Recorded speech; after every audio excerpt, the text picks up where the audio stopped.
চাই তাহলে ভারতীয় প্রেস নোটে যে কথা বলা হয়েছে এটা সম্পূর্ণভাবে আমরা প্রত্যাখ্যান করি। সম্পূর্ণ প্রত্যাখ্যান করি এই জন্য যে বিষয়টি যত সহজভাবে উত্থাপন করা হয়েছে আসলে অত সহজ না। আমাদের মিশন, বাংলাদেশের মিশন কূটনৈতিক এলাকার গভীরে অবস্থিত, এমন না যে এটা বাইরে কোনো জায়গায় অথবা কূটনৈতিক এলাকার শুরুতে, তা কিন্তু না।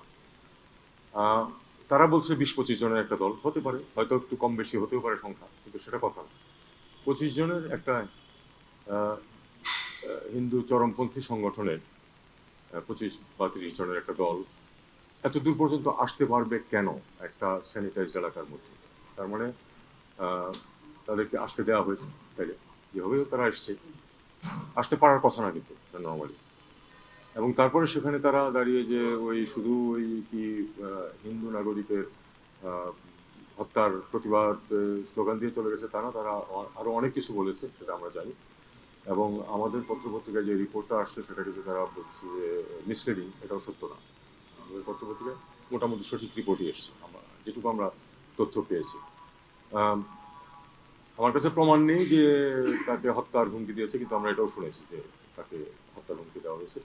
সেটা কেউ একজন কথা বললো সেটার মধ্যে হতে পারে, কিন্তু আমার কথা হলো যে এই পর্যন্ত আসতে পারবে কেন, এসে সেখানে হুমকি দিতে পারবে কেন? সাধারণত আমরা যখন কোনো প্রোটেস্ট গ্রুপ যখন যায় সেটা আগে থেকে ইনফর্ম করা হয় এবং পুলিশ তাদেরকে একটু দূরে এক জায়গাতে আটকে দেয়। কখনো যদি কোনো কাগজপত্র দেওয়া থাকে 2 জন এসে দিয়ে যায়, এটা হলো নর্ম, সবখানে এটা হয়, আমাদের দেশেও হয়। এটা আমরা গ্রহণ করি না। দ্বিতীয় বিষয় হচ্ছে যে একজন বাংলাদেশি নাগরিক নৃশংসভাবে খুন হয়েছে, এটার সাথে মাইনরিটিজের নিরাপত্তাকে একসাথে করে ফেলার কোনো মানে হয়। তিনি বাংলাদেশের নাগরিক যাকে হত্যা করা হয়েছে এবং অবিলম্বে বাংলাদেশের ব্যাপারে অ্যাকশন নিয়েছে। ইতিমধ্যে আপনারা জানেন যে বেশ কিছু অ্যারেস্ট করা হয়েছে। তো এই ধরনের ঘটনা যে শুধু বাংলাদেশে ঘটে তা নয়, এই অঞ্চলের সব দেশেই ঘটে এবং প্রত্যেক দেশের দায়িত্ব হচ্ছে সেক্ষেত্রে যথোপযুক্ত ব্যবস্থা নেওয়া। বাংলাদেশ নিচ্ছে, অন্যদেরও উচিত সেরকম ব্যবস্থা নেওয়া। কাজেই এটা গ্রহণযোগ্য না যেভাবে এটাকে উপস্থাপন করা হয়েছে। আমরা মনে করি যে এটা নর্মালি যে সিকিউরিটির যে নিয়ম কানুন আছে সেটা এখানে ঠিক মতো পালিত হয়নি। তারা বলছে যে তারা আমাদের সব মিশনের নিরাপত্তা দেখছে, আমরা সেটা নোট করেছি, ঠিক আছে।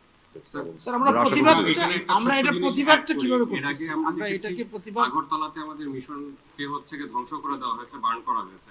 তো এরকম কি কোনো সংখ্যা কি অন্যান্য ঢাকা মিশনের উপর কি আছে নাকি?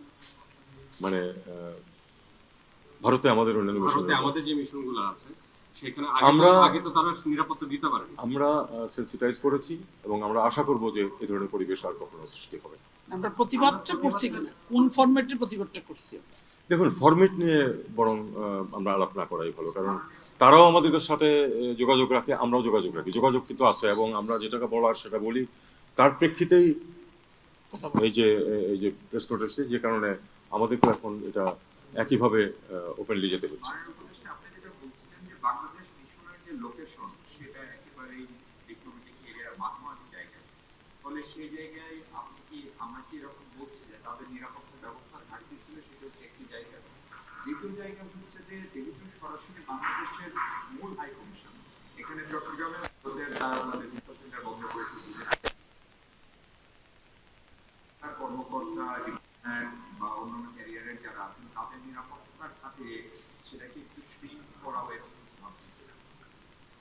যদি তেমন পরিবেশ সৃষ্টি হয় তাহলে আমরা সেটা করব, কিন্তু এখনো পর্যন্ত আমরা যেটা দেখছি যে আমরা এখনো ভরসা রাখছি যে ভারত যথাযথ নিরাপত্তার ব্যবস্থা নেবে। ঠিক আছে, দেখুন এটা কিন্তু শুধু এখানে ব্যাপারটা শুধু কিন্তু যে তারা এখানে এসছে দুটো স্লোগান দিয়েছে তা না, এর ভিতরে কিন্তু একটা পরিবার বাস করে, হাইকমিশনার এবং তার পরিবার কিন্তু ওখানে বাস করে। তারা কিন্তু থ্রেটেন্ড ফিল করেছে এবং তারা কিন্তু আতঙ্কিত হয়েছে, যে কারণ অ্যাডিকুয়েট সিকিউরিটি ব্যবস্থা ছিল, 2 জন গার্ড ছিল, তারা চুপ করে দাঁড়িয়েছিল। কাজে এটাকে আমরা মনে